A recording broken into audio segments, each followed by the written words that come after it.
Alors, le métier du juge aux affaires familiales, d'abord c'est un magistrat du siège, donc c'est-à-dire qu'il rend des décisions de justice, donc jugement, ordonnance par exemple, et plus particulièrement en matière de divorce, de séparation de corps, de rupture de concubinage ou de pax et leurs conséquences, mais aussi il intervient aussi dans d'autres domaines du droit de la famille et du droit des personnes. Les cas sont assez récurrents en matière de droit de la famille. Ça porte essentiellement quand même sur la séparation, donc divorce, concubinage ou pax. Donc les grands domaines, ça va être la fixation de l'autorité parentale, la résidence de l'enfant, les droits de visite, les obligations alimentaires, les prestations compensatoires en matière de divorce, mais aussi tout ce qui est liquidation, partage. Dès lors qu'il y a une rupture au niveau du patrimoine, il faut statuer, qu'on soit marié ou pas marié. Il y a éventuellement un patrimoine à partager, à liquider. On peut intervenir également pour certaines demandes de changement de prénom, mais aussi en matière de tutelle des mineurs. Donc là, c'est un tout autre domaine pour les enfants qui ont perdu leurs parents ou qui n'ont qu'un parent qui a l'autorité parentale et pour lesquels les décisions doivent être prises également.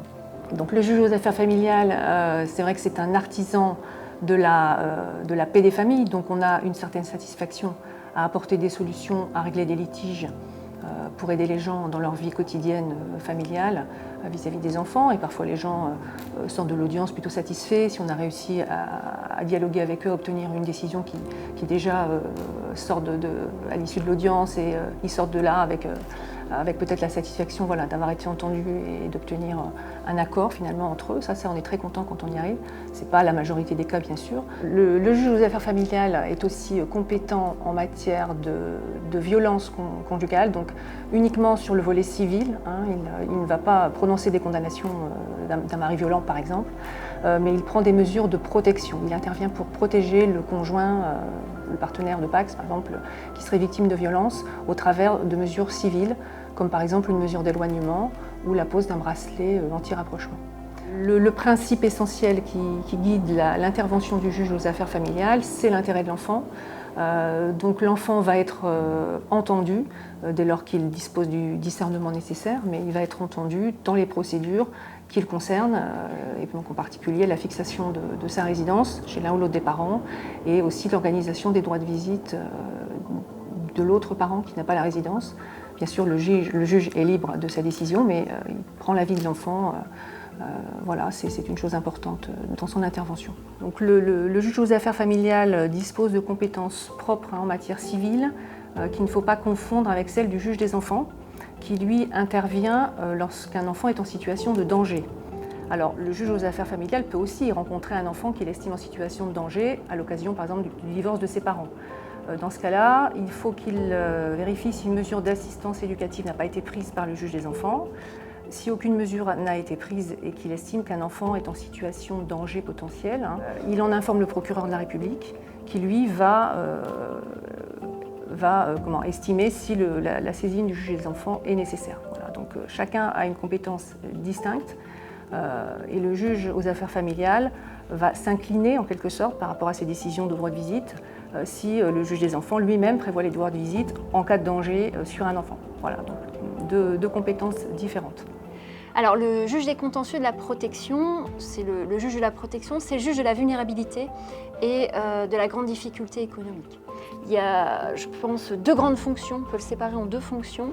D'un côté, il y a un juge qui préside des audiences et qui rend des jugements et qui s'occupe de matières très spécifiques qui sont le crédit à la consommation, les loyers impayés, il prononce les expulsions et puis le surendettement. On voit que ces trois matières sont extrêmement liées en matière de grandes difficultés économiques, parfois de vulnérabilité.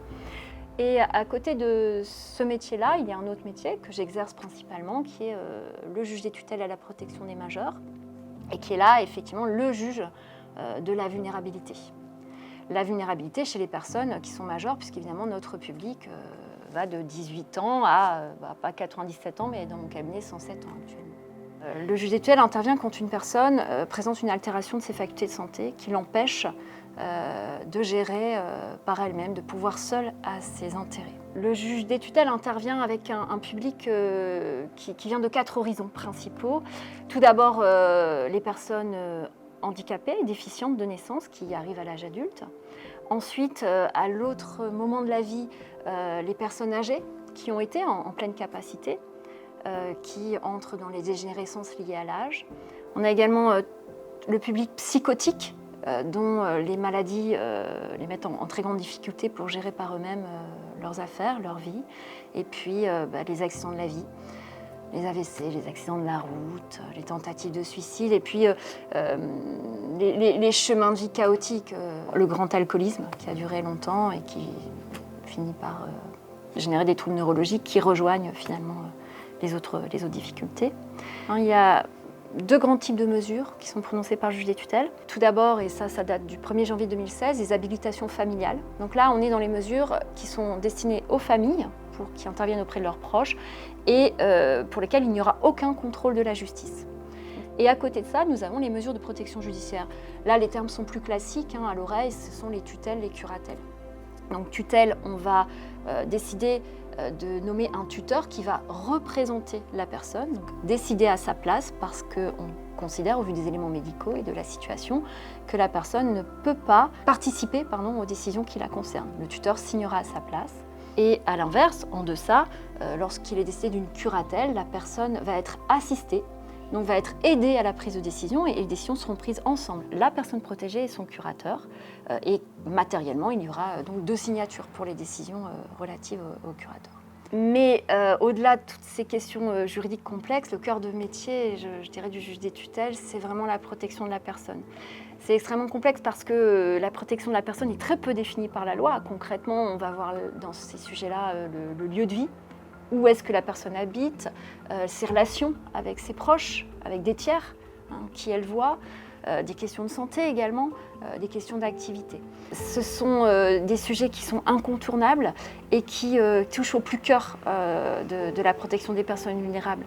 Alors, donc, je suis vice-président, donc je suis magistrat, je rends des décisions, je m'occupe de certains dossiers, donc ça m'occupe 80% de mon temps. Alors le pôle social, c'est une création récente, puisque ça a été créé le 1er janvier 2019. Il est issu de la fusion des anciennes juridictions qui étaient le tribunal des affaires de sécurité sociale, le tribunal du contentieux de l'incapacité et la commission départementale d'aide sociale. Donc ces 3 entités ont fusionné dans ce qui est devenu le pôle social de certains tribunaux judiciaires.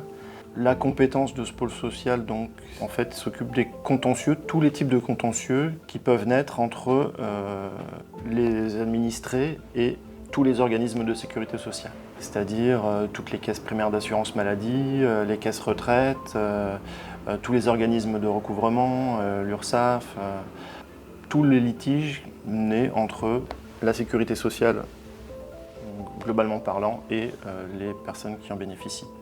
Donc c'est un contentieux qui est extrêmement varié, très diversifié.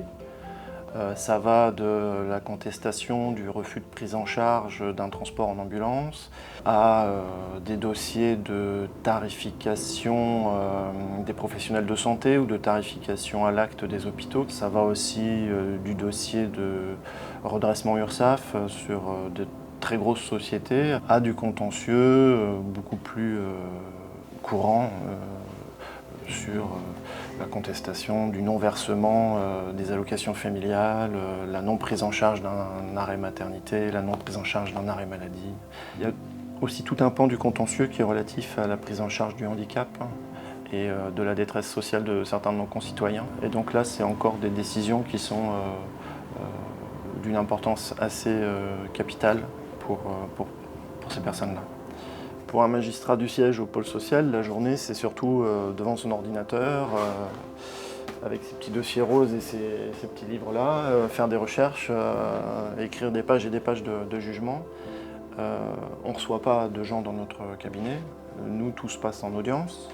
Et puis pour 20% du reste du temps, je m'occupe de l'animation et de l'organisation du service du pôle social du tribunal judiciaire de Lille, soit un service qui représente normalement 5 magistrats, 2 magistrats honoraires et 14 fonctionnaires de greffe.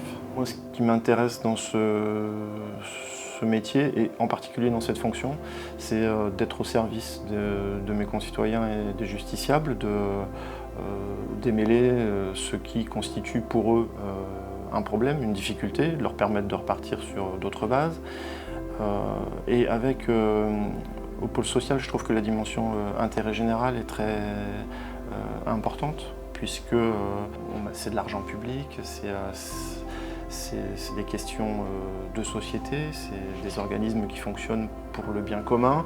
Voilà. Et tout cet aspect intérêt général, intérêt public, au service de cet intérêt général, m'intéresse beaucoup dans ces fonctions-là. C'est un contentieux qui est très intéressant par le fait qu'il est à la fois très humain, parce qu'il répond à des questions humainement très importantes.